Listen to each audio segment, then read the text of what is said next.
ನೋಡಿ ಮಾಣಿಯರೆ, ಇದು ತೊಕ್ಕೋಟು ಜಂಕ್ಷನ್. ನಮ್ಮ ಉಳ್ಳಾಲ ತಾಲೂಕು ತೊಕ್ಕೋಟು ಜಂಕ್ಷನ್ ಬಸ್ ಸ್ಟ್ಯಾಂಡಿನ ಮೇಲೆ ಬರ್ತಾರೆ. ನೋಡಿ ಇಲ್ಲಿ ಒಂದು ಕಟ್ಟಡ ಆಗಿದೆ.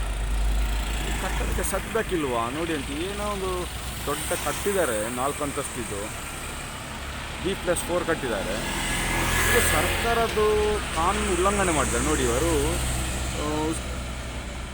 ಇದಕ್ಕೊಂದು ಸೆಟ್ ಬ್ಯಾಕ್ ಅಂತ ಇದೆ. ಈ ಸೆಟ್ ಬ್ಯಾಕಲ್ಲೇ ಕಟ್ಟ ನೋಡಿ ನೋಡಿ ಇದು ಬೆಂಕಿ ಆದರೆ, ಬೆಂಕಿ ಅಪಘಾತ ಆದರೆ ಈ ಕಟ್ಟಡದ 4 ಬದಿಯಲ್ಲಿ ಇದು ಫೈರ್ ಸರ್ವಿಸ್ ಹೋಗಬೇಕು ಗಾಡಿ ನೋಡಿ ಅಂತ.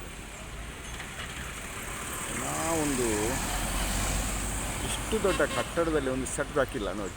ಇದು ನೋಡಿ ಕಟ್ಟಡಕ್ಕೆ ತಾಗಿ 1 ಇಂಚ್ ಇಲ್ಲ ನೋಡಿ. ನೋಡಿ ಈ ಅಧಿಕಾರಿಗಳು ಬಿಸ್ಕಿಟ್ ಕೊಟ್ಟರೆ, ಅಧಿಕಾರಿಗಳಿಗೆ ಬಿಸ್ಕಿಟ್ ಬಿಸಾಡಿದ್ದಾರೆ. ಇದಕ್ಕೆ ಕರೆಂಟ್ ಸಹ ಬರ್ತದೆ, ಡೋರ್ ನಂಬರ್ ಸಹ ಬರ್ತದೆ, ಎಲ್ಲ ಬರುತ್ತೆ. ಅಧಿಕಾರಿಗಳಿಗೆ ಬಿಸ್ಕಿಟ್ ಬಿಸಾಡ್ತಾರೆ ನೋಡಿ. ದುಡ್ಡಿದ್ದವರಿಗೆ ಒಂದು ಕಾನೂನು, ದುಡ್ಡಿಲ್ಲದವರಿಗೆ ಮತ್ತೊಂದು ಕಾನೂನು ನೋಡಿ. ಇದರ ಬಗ್ಗೆ ಆಲ್ರೆಡಿ ನಾನು ಲೋಕಾಯುಕ್ತಕ್ಕೆ ದೂರನ್ನು ನೀಡಿದ್ದೇನೆ, ಅಧಿಕಾರಿಗಳ ದೂರು ನೀಡಿದ್ದೇನೆ. ಸಪೋಸ್ ಈ ಕಟ್ಟಡ ಓಪನ್ ಆದರೆ ಇದಕ್ಕೆ ಡೋರ್ ನಂಬರ್ ಅಧಿಕಾರಿಗಳು ಕೊಟ್ಟರೆ, ಉಳ್ಳಾಲ ನಗರಸಭೆಯ ಅಧಿಕಾರಿ ಕೊಟ್ಟರೆ ನೋಡಿ, ಉಳ್ಳಾಲ ಜನತೆಗೆ ಒಂದು ನಾನು ಮಾತು ಹೇಳ್ತೇನೆ, ನೀವು ನಾಳೆ ರಸ್ತೆಯಲ್ಲೇ ಕಟ್ಟಿ, ನಾನು ಫುಲ್ ಸಪೋರ್ಟ್ ಇದ್ದೇನೆ. ಎಲ್ಲರೂ ರಸ್ತೆಯಲ್ಲೇ ಮನೆ ಕಟ್ಟಿಯಪ್ಪ. ಅವರಿಗೆ ಅಧಿಕಾರಿಗಳಿಗೆ ಬಿಸ್ಕಿಟ್ ಬಿಸಾಡುವ, ಅವ್ರಿಗೆ ಬಿಸ್ಕಿಟ್ ತಿಂದು ಸುಮ್ಮನೆ ಕೂತ್ಕೊಳ್ತಾರೆ ನೋಡಿ. ಈ ಕಟ್ಟಡ ನೋಡಿ, ಇಲ್ಲೊಂದು ರಾಜಕಾಲುವೆ, ನೀರು ಹೋಗೋದು, ಇಲ್ಲೊಂದು ರಾಜಕಾಲುವೆ ನೋಡಿ.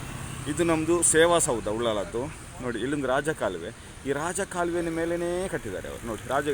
ನೀರು ಎಲ್ಲಿ ಹೋಗೋದು, ಅವರು ಎಲ್ಲಿ ಹೋಗ್ತದೆ ನೀರು? ಮಳೆಗಾಲದಲ್ಲಿ ನೀರಿಲ್ಲಿ ಹೋಗ್ತದೆ, ಕೊಳಚೆ ನೀರಿಲ್ಲ, ಎಲ್ಲ ನೀರಿದೆ ಅಲ್ಲಿ, ಎಲ್ಲಿ ಹೋಗ್ತದೆ? ಇಷ್ಟು ದೊಡ್ಡ ರಾಜಕಾಲುವೆಯನ್ನು ಮುಚ್ಚಿ ಇದರ ಮೇಲೆ ಕಟ್ಟಡ ಕಟ್ಟುವುದನ್ನು ಇದು ಅರ್ಥ ಇಲ್ಲ ನೋಡಿ. ಉಳ್ಳಾಲ ಜನತೆಗೆ ಇನ್ನೊಮ್ಮೆ ಹೇಳ್ತೇನೆ, ಈ ಕಟ್ಟಡಕ್ಕೆ ಡೋರ್ ನಂಬರ್ ಕರೆಂಟ್ ಕೊಟ್ಟರೆ ಓಪನ್ ಆದರೆ ನಾಳೆ ಎಲ್ಲ ರಸ್ತೆಯಲ್ಲಿ ಕಟ್ಟುವ ಮನೆ.